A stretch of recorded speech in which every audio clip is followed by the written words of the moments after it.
Hi,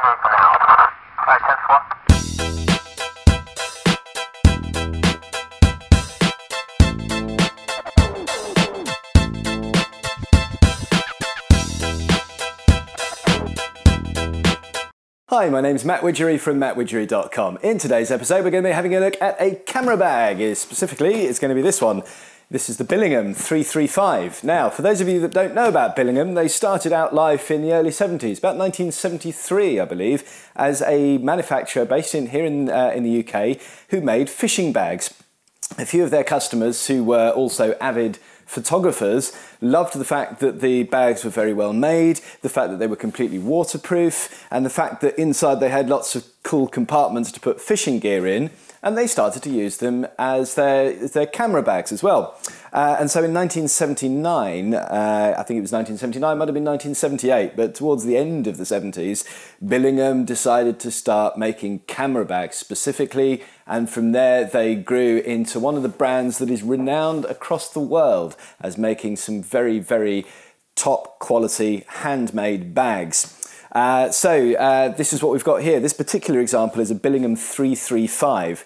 Now the 5 series of bags starts with the 225, which is a bit smaller than this, and it goes all the way up to the 555. There's a 225, a 335, this one, a 445 and a 555, and they're incrementally bigger. They also do a range of other bags in other sizes. The Hadley range is very popular. There is also a set of bags which is specifically for smaller compact system cameras, mirrorless cameras, and Leicas and things like that. And there's a bunch of different things. I believe they also do some backpack style bags as well. So this is the 335. This, for me, although I use mirrorless, I've gone entirely over to mirrorless. Having something slightly bigger was very important to me because as a professional, I do take probably more gear when I'm going and shooting than I would do if I was just shooting for fun. In fact, when I'm shooting for fun, I usually take one body and one lens and I'll just go out like that. However, if you're shooting on location or whatever, sometimes you need to take a bit more gear with you. And so having a decent sized camera bag is useful. So how big is it? Well, the dimensions of it you can find online, but give you a rough idea. That's 37 centimeters on the outside. That sort of height of it from top to bottom is 22 centimeters, and the bit that way across that dimension, I think it's 15 centimeters, something like that. So that gives you a rough idea. But look on the specs online, because that I think might be wider. I might have made that up, but it's not huge, right? It's kind of it's thicker that way than obviously you get with a messenger bag, but it's certainly no taller. And to give you an idea, we'll get a sense of what the dimensions are by what we can fit in it, and it's actually a surprising amount. I was bowled over by just what a TARDIS this thing is. If you don't get TARDIS references, by the way, I'm a Doctor Who fan, and that's the spaceship that Doctor Who has, and it's bigger on the inside than it is on the outside. So apologies if there's anybody that's out there in places in the world where they don't get Doctor Who and don't understand what that is, but it's enormous. So let's go over this in a little bit more detail on the outside, and then we'll go inside and see what we've got. So first of all, let's have a look at this strap. This strap is a really interesting design. You've got 2 anchor points on either side, and it fans out in this V shape. And what that allows the camera bag to do, when you've got it hung around your shoulder like this, and you're kind of reaching around to kind of get stuff, it holds it horizontal so that you can get the things easily inside without the bag tipping over. So that's a really nice feature. The strap itself is incredibly high quality. It's made of some really durable webbing, and at the point where these 2 sort of V-shapes meet, this is all hand-stitched leather, very thick, very beautifully stitched leather on each of those, and it stitches the 2 parts together on either side, and that's the same on there. The bit where it goes over your shoulder, again, this part here is all lovely, beautiful, thick leather. It's probably a millimetre or 2 thick as the hide there, so it's incredibly durable. And on the inside there, where it sits against your shoulder, this is neoprene, and that means that it's basically non-slip and incredibly padded and comfortable. So you can have it on one shoulder, and I suffer a lot because I wear kind of jacket and jeans quite a lot, and so what happens often when you've got a jacket on, they can be a little shiny, the material, and so like a camera bag strap can slip off that. I just don't have the same problem with this bag as I've been testing it. I took it out on a photo walk yesterday, walked around for 3 hours with it on my shoulder, and it really didn't slip, you know, once. Also, top tip, if you're traveling abroad, I recommend that you put the thing over both shoulders like this. So if you stick that over there, I'll try not to make the microphone go rustly when I do that, but if you stick it over both shoulders, then nobody can ride by you on a motorbike and steal the camera bag off your shoulder, because that does happen in some cities in the world where you know, people are sort of preying on photographers to try and, you know, nick their gear. If you're in a dangerous part of the world where there's kind of high crime rates and things like that, carry it like this rather than just across the one shoulder, and then nobody can pull it off. So that's aside. I'll get that out of there. It is, as we said at the moment, biblically heavy, but that's only because I wanted to see how much stuff I could cram into that. Normally, as I say, if I'm, you know, rolling around, it's a little bit lighter. I don't carry so much gear. I try and pare down the amount of gear that I use to as little as possible. But, you know, something like this bag would be what I would take if I was shooting a wedding, or if I was shooting a location portrait or something like that, where you need a bit more gear. So, right, let's have a look and see what we've got. First of all, you've got, as well as this shoulder strap here, you get into it also, you've got another, like a little hand strap on the top there, which is nice. It's all, again, it's all Billingham embossed in there. They've got their logo embossed into the leather. Some nice little poppers on that. And that opens up, and so, you know, just the quality of all of this, it's the same as on here. This leather, so thick and beautiful. And then you've got this main flap. The material itself, by the way, is called Fibernite. There are two versions of this bag. One is made out of canvas, and one is made out of their own sort of proprietary material, which is a man-made fibre called Fibernite. It looks very, very similar. The only difference is it's slightly finer grain than you get with a canvas, but they claim that it holds the colour better over time. And they also claim that it's more scuff resistant than the standard canvas, you know, and it's slightly lighter. But, you know, other than that, they're basically identical. Again, these leather straps that are on here, that they're stitched on with these roundels, so they're incredibly strong. There's leather all the way around here. It's beautifully made. So we open up this, and then on the front here, you've got two pouches. These, again, you've got, they call these clog holes, these catches. They've got little brass studs on here, and then there are holes in the leather straps, and they just clip on there like that. The way that the straps work on Billingham bags, they all use these kind of clog hole designs. Some people think they're fiddly, other people like them. They're silent. I mean, rather than having a pop, or especially Velcro, if you're shooting in a church at a wedding, you want to get at something, you know, you can unpop it without it making a sound, which is nice. If you've got everything wrapped up, as you can see, you've got all this, you've got those handles on there, you've got the clog holes on there, which actually go through, like if you've got it all stitched together, these are designed to go through, so have a look through the inside of there, and then the clog holes on the bottom of there, and that kind of comes down there. So if you're stitching everything up, it's not quick to get into, but the idea is you wouldn't need to kind of have everything done up, all these little bits done up, if it's just slung around your shoulder. You would only really have to do everything up and all the fastenings up if you're putting it, you know, in the overhead on a plane or you know, train or whatever. Then you'd want it a little bit more secure. But most of the time, you know, you can just have it. I roll just with it flapped over like that, rather than doing everything up. So anyway, you get into this top flap here for these outside pockets, and if we just move this across, we'll see what we've got going on. So in this one, we've got this is a Zoom H2N sound recorder. So when I'm doing video on the move, can I see that in the, yeah, I can see that in the video, that's cool. So that's for recording sound, and it's a little microphone guard in there, little wind guard. This is a little external battery for the iPhone, so that fits in there. The iPhone normally fits in there as well, but it's in my back pocket at the moment with a lavalier on it, because I'm recording the sound for this on that. We've got some SD cards in there, so that's in there as well.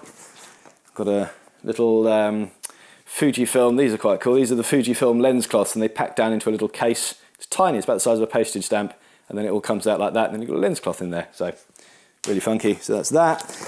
Then we've got some batteries for the Fuji cameras.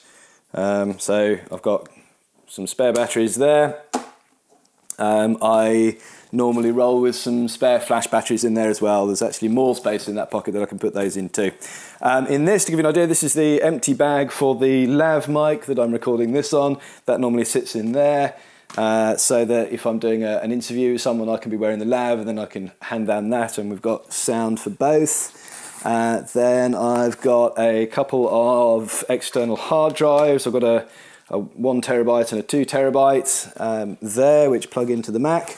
And I've got the cable that connects one of those at a time into the MacBook. So that's everything in there. Then we come into the, not the main pocket, but the secondary pocket in the front, which has its own set of zips here. And in the top of that, I've got wallet, very useful, buy coffee and whatever you need when you're out. The inside here, it fits a 13-inch MacBook Pro perfectly, absolutely perfectly in there. The one thing I should warn you about this, these bags, they came out, as I said, the design's been around, I don't know when they started making the 335 specifically, but somewhere, you know, if it wasn't exactly in sort of 79, 80 when the first models came out, it probably was the 80s or 90s. There definitely weren't laptops. So this isn't a laptop section in there, and therefore it isn't padded. So what I normally have for this, and bear in mind I say normally, I've only had the bag for a few days, but I'm actually running it with a little bit of foam insert that I normally kind of carry just around that to protect the corners, because when you dump the bag down and it lands like that, it's literally just the canvas on the bottom of there, and then that's the corners of your you know, laptop. So you don't want that bashing into the concrete every time you drop it down. So a little bit of padding on the inside is a useful thing. So it fits a 13-inch MacBook. It definitely wouldn't fit anything larger than that. And by the time you got the padding in there, it is tight, but nevertheless, it does fit. So that's really cool. So inside, that slots down into its own cover there. And we can see in here, that fitted down into that part there. And then here inside, you've got 2 padded pockets as well. So these, you can kind of drop stuff in. So in this side, I've got the power brick for the computer. I've got a cable. This is for, I've got a Wacom tablet in the back, which we'll come to in a bit. So I can do editing on the move or post-production on the move, but that sits in there as well. And then in this side, I've got a set of Sennheiser folding headphones so that I can check sound levels on the move with that, and I can edit video or listen to movies on a plane or whatever it is, so that's always useful to have. And then on in this pocket also, I've got the rotor light video light. So this is nice. This actually has a little mounting that will fit it either on top of a camera if you're doing run and gun interview style, or you can mount it on a light stand or something. But it's a really great, useful, lightweight little light. Also, as I've got more into doing continuous light portraiture as well, this is actually not a bad light for doing kind of stills photography with as well. It's not a huge light source, but you can modify it a little bit with some diffusers, and you know, or if you do use it bare like that, it's quite a nice hard light, and it gives a if you want that look, and because of the way it's like a halo of lights around there, you get a circular catch light, which looks amazing, really, really cool. Right, that's everything in there. In the main section then, so this is where all the meat and potatoes are. Again, you've got these really lovely quality double zips on there. So you can have that's really nice because you can have the double zips in the middle, so that when you open this and it's on your shoulder, it's easy to get at the zips to undo. Whereas if you just got the one zip and it's kind of like, it's round there somewhere and you're trying to get the zip to get it undone while you're trying to get a lens out or something, it's not so good. So I like the double zip thing, so you can put the zips in the middle and access them in the bag. So I really like that. So what have we got in here? Right, so you can see just exactly how stuffed that is in there, and the way that these bags are called, it's called a flap back, this main section. And what you actually do, you can actually just fold these sections back on this section and this section, so either side of the main pocket effectively, and I'll show you that as it's unfolded. So that basically folds back like that and gives you access to the main, can you see that on the camera? I hope so. Gives you access to the main stuff that's in your bag without having to kind of rummage around, so that, you know, you can kind of like, without looking, you can sort of, you know, get lenses out and whatever you need in there. So brilliant, I really, really like that. So in the main bag itself, let's just see how capacious this is. On this side we've got the Fuji X-T1 with the 18-135 lens on there. This is just a really great walkabout lens on that. It's, you know, say everything from 18-135, so it covers a lot. So that sits nicely on there. And means that for most applications I can just grab that out of the bag and I've got a lens, you know, which works well. And then on the other side I've got the X Pro 1 with the Tokina 11-16mm on it. So between these two bodies I've got everything from 11-135. This is a constant aperture 2.8 lens, which is nice. This is a variable aperture 3.5 to 5.6 lens. But meh, you know, what are you going to do? For most applications it's fine, and I've got some faster primes in here as well if I do need to get a bit brighter. So that's those two bodies there. If you're interested, by the way, because the Tokina, this is the Canon fit version of this, and like a lot of the Canon G lenses, or all of the Canon G lenses, they don't have an aperture ring on the lens. So this is a Photodiox Pro Nikon G to Fuji mount adapter, and it not only does it adapt, but you've got a little aperture ring on there as well, so you can open and close the aperture manually, and it's also it's got a little switch from stepped to stepless, so if you want to do video you can do stepless aperture control with that as well, which is really, really nice. So that's my two bodies that I've got in there with lenses attached. Other things that I've got, this is the Nikon AF Micro Nikkor 105 2.8. So this is a brilliant portrait lens, and it's a little brighter at 105 than the 18-135 is. That's at about 5.3 by the time you're at 105mm. So if I need something brighter, I want to, you know, shallower depth of field, or I need more light in the picture, I can break out the 105 2.8. And again, that's just because this is an old D-type lens. This has got the aperture on the lens, so this is, you know, that's just got a standard adapter on there that just changes the shape of the back of it. What else have we got in there? Let's see, we've got more Fuji lenses in here. So we've got some primes. See what we've got going on here. This is the 35. Actually dropped the end plate off there. This is the 35 1.4 that's in there, and I really like these actually, these little bags that the Fuji lenses come in, nice little lens pouches, very convenient and soft and light, and a good way to carry lenses without adding too much bulk to your bag. And then in here we've got the little 18mm f2. This for street photography is just my favourite lens. It's tiny, it's light, they're relatively cheap now, and they produce brilliant images. And yeah, normally I'd just throw that on the camera if I'm just doing some street photography. It's my favourite focal length, having come from the 18mm Ricoh GR. Just that's how I kind of see the world, particularly doing street photography. So that's that. Then we've got the flash. Oh, we've got one more lens in here. Actually, we'll get that out first. We get things in order. So this is the Carl Zeiss Jenner Biotar 55 f2. Yeah, 55 f2. So this is a really lovely little portrait lens. Just a really nice, compact, nice, light, beautiful color, beautiful optics. Can't say enough about that lens. That sits in there. So we've got two bodies, 1, 2, 3, 4, 5, 6 lenses, and a computer, and all that gubbins. But still, there's more in this TARDIS of a bag. There's that Doctor Who reference again. So here we've got a Yongnuo 563 and the Yongnuo 560 TX wireless transmitter as well, so I can do off-camera flash as well. So that's all the stuff that's in the main section. And then in the back section, oh yeah, so we can just fold these back like this if you want to get the zip back up. That does that, and that folds forward, and then on the back you've got another pocket. So in here, again, same quality zips and everything like that. In here I've got a Wacom Intuos tablet. There's just the small portable one, and there's also room if you want to put passports or documents or anything like that, like a shoot schedule or whatever. That will fit in there as well. I normally also have the iPhone in there, but as I say, I'm recording the sound on that through the lav mic. And that's it. So really, all of that stuff fits within this bag. Now, in terms of the price of these bags, I got a very good deal on this, and I got it second hand. But when you buy them new, this particular one is listed on the Billingham website for £310. I did have a quick look on, that's sterling, I did have a quick look on the internet and just to see, and there are a couple of places that are selling them for 260, that kind of thing. So it's not a cheap bag. And, you know, certainly there's a lot that you can get from other manufacturers, Owner and Think Tank, and people that will do really high quality bags for less money than this. But the size to volume ratio of this, for me, is absolutely perfect. If you don't need a bag as big as this, then, you know, get something smaller. But if you want to carry a load of stuff around, I just can't recommend this bag enough. This will last you a lifetime.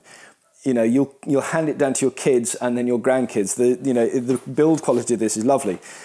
So I got this second hand, but it looks in pretty much new condition. I guess it wasn't really used very much. I'm almost kind of like waiting for it to kind of like bed in a little bit. I feel about camera bags a little bit like jeans. Do you know what I mean? Like when they look a little bit too new and crispy, they don't really look right. When I've been around the world a few times with this, and it looks kind of a little bit, you know, travelled and battered and scuffed.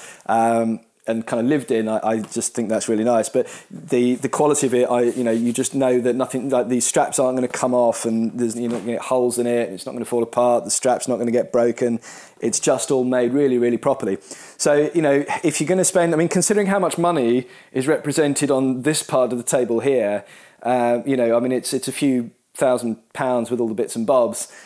You know, to cheap out and buy a cheap camera bag that won't protect your gear, or, you know, isn't going to last as long, just seems idiotic to me, especially when kind of all of this is basically, apart from the lenses, but the camera bodies and the computer and the phone and, you know, even the hard drives and, you know, everything pretty much on this table is disposable. You know, in a few years' time it'll be obsolete and it won't be any good anymore. This bag will still be good in 50 years or 100 years' time. So if you are, and if you obviously, you know, budgets are budgets, and so there are bags that you can get cheaper that are still high quality and will still last a long time. But judging by the way this is built, I really don't think that it's that crazily overpriced. Definitely when you look at some of the other stuff that is more expensive and doesn't seem to be as well built, certainly things like the artist and artisan bags, which, you know, they look good quality, but I don't think they look the quality of this. I really don't. This does seem to be like a cut above pretty much anything, well, definitely anything else that I've ever seen and kind of held in my hand as a quality. I really do think it's great. So that's it. You know, if you're interested, you can go to the Billingham website and, you know, have a look at the different ranges they've got there. So if you've just got a small camera, the smallest one I think they do is the Hadley Digital, which is just for like one camera, one lens. Then they do a bag called an L2, which is perfect if you've just got a one mirrorless camera and a couple of lenses. That's ideal. And then there's the Hadley, like, you know, small, which is a little bit bigger than that, and then the Pro, which is bigger. Then you've got the 5 series. Then there's a 7 series, which open like a doctor's bag. And then, as I say, I think they've got a rucksack as well. Loads of different options in there, and all with the great, you know, sort of same build quality on there. So that's it. That's my overlook of the Billingham 335. If you like this video, please hit the subscribe button. It does help me massively. The more subscribers I get on here, then you know, the more people get to see my videos, and that helps me out because you know, I do this as a full-time job, my photography, and so this actually helps me a great deal because it's actually part of a revenue stream for me as well. So if you like it enough to support me, hit subscribe, share, comment, all of that stuff, and it's really, really, really appreciated. So thank you very much for watching, and I'll see you again soon. Cheers.